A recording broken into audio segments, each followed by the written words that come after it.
আসসালামু আলাইকুম প্রিয় এইচএসসি আইসিটি শিক্ষার্থীরা, আশা করি সবাই ভালো আছো। আজকের এই ক্লাসে আমরা দেখাবো কিভাবে সেন্টিগ্রেড তাপমাত্রাকে ফারেনহাইট তাপমাত্রায় রূপান্তর করার অ্যালগরিদম এবং ফ্লোচার্ট। আমরা ইতিমধ্যে অনেক কিছু শিখে ফেলেছি অ্যালগরিদম এবং ফ্লোচার্টের। তাহলে আমরা যদি এটার অ্যালগরিদমটা স্টার্ট করতে যাই, প্রথমে লিখতে হবে ধাপ 1। ধাপ 1-এ কি করব? শুরু। ধাপ 1-এ শুরু অথবা শুরু করি, তোমার যা মন চায় লিখতে পারো। এরপর ধাপ 2-এ চলে যাব। ধাপ 2। ধাপ 2-এ হলো ইনপুট করার কাজ। এখানে আমি কি সংখ্যাটাকে ইনপুট করব?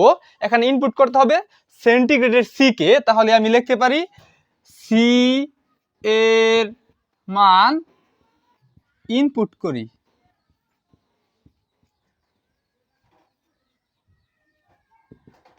আমি লিখলাম সি এর মান ইনপুট করি।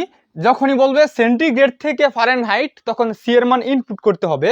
আবার যদি বলে ফারেনহাইট থেকে সেন্টিগ্রেড রূপান্তর, তখন কিন্তু এফ এর মান ইনপুট করতে হবে। এই পর্যায়ে আমি ধাপ 3-এ চলে যাই। ধাপ 3।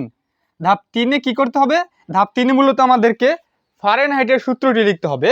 যেহেতু আমাদের বলা হয়েছে ফারেনহাইটের রূপান্তর, তাই আমাদের ফারেনহাইটের সূত্র লিখতে হবে। তাহলে ফারেনহাইটের সূত্রটা আমি লিখে দিই। এফ সমান, ফারেনহাইটের সূত্র লেখার পর লিখতে পারি এর মান নির্ণয় করি। এই পর্যায়ে আমরা ধাপ 4-এ চলে যাব। ধাপ 4। ধাপ 4-এর কাজ হচ্ছে, যেহেতু আমার সূত্রটা লেখা সম্পূর্ণ হয়েছে, এবার আমরা প্রিন্ট করি। তাহলে আমরা লিখতে পারি এফ এর মান প্রিন্ট করি। এফ এর মান প্রিন্ট করি। প্রিন্ট করার পর হচ্ছে শেষ। তাহলে ধাপ 5-এ চলে যাই। ধাপ 5। ধাপ 5-এর কাজ হচ্ছে, যেহেতু আমাদের কাজটা শেষ, তাই এখানে লিখতে হবে শেষ। আমরা আগেই শিখে ফেলেছি, তাহলে শেষ অথবা শেষ করি। প্রিয় শিক্ষার্থীরা, এই পর্যায়ে আমরা এই অ্যালগরিদম থেকে ফ্লোচার্টটা করব খুবই সহজে। এখানে দেখতে পাচ্ছি ধাপ 1-এ শুরু। এই শুরুর জন্য আমরা এখানে লিখব স্টার্ট, START। এটাকে ডিম্বাকৃতি দিয়ে দিব, এটা আমরা সবাই জানি। এরপর দ্বিতীয় ধাপে দেখতে পাচ্ছি সি এর মান ইনপুট করি। তাহলে লিখতে হবে ইনপুট সি, INPUT, ইনপুট। এই ইনপুট সি কে আমরা নির্দিষ্ট একটি চিত্রের মধ্যে আবদ্ধ করে ফেলবো। আমরা সবাই জানি ইনপুট এবং আউটপুটে এই চিত্রটাই ব্যবহার হয়, তাই আমি ইনপুট এটা দিয়ে দিলাম। এরপর তৃতীয় ধাপে দেখতে পাচ্ছি এফ সমান এই সূত্র।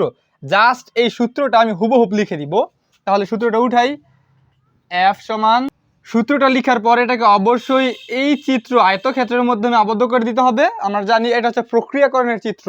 এবং ধাপ 4-এ এফ এর মান প্রিন্ট করি। তাহলে লিখতে পারি print F, PRINT, print F. এখানে এটা হচ্ছে আউটপুট।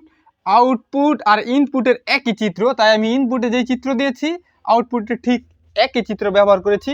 আর সর্বশেষ ধাপ 5। ধাপ 5-এ শেষ। এই শেষের জন্য আমরা লিখব ইন্ড, END। আর শুরু এবং শেষ এই দুইটার একই চিত্র হয়, তাই আমি দুইটা ডিম্বাকৃতি চিত্র দিয়ে দিয়েছি। আর এখানে ফ্লো লাইন দিয়ে দিতে হবে অবশ্যই, যে প্রবাহ দিক। এটা দ্বারা বোঝানো হচ্ছে আমার এই কাজটা নিচের দিকে প্রবাহিত হচ্ছে। প্রিয় শিক্ষার্থীরা, ইতিমধ্যেই কিন্তু আমাদের অ্যালগরিদম এবং ফ্লোচার্টটা সম্পূর্ণ হয়েছে। আশা করি তোমরা বুঝতে পেরেছো। এখানে শুরুর জন্য স্টার্ট, সি এর মান ইনপুট করি, এটার জন্য ইনপুট সি।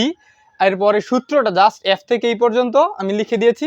আর তোমরা তো এই চিত্রগুলো জানো, কোন চিত্রের মধ্যে কোনটাকে আবদ্ধ করতে হয়। এফ এর মান প্রিন্ট করি, প্রিন্ট এফ। আর এই শেষের জন্য ইন্ড। তো এই ছিল আজকের ক্লাস। দেখা হচ্ছে পরবর্তী ক্লাসে। আর পরবর্তী ক্লাসে আমরা শিখব কিভাবে ফারেনহাইট থেকে সেন্টিগ্রেডে রূপান্তর করতে হয়। তো দেখা হচ্ছে সেই ক্লাসে। আজ এই পর্যন্তই। আল্লাহ হাফেজ।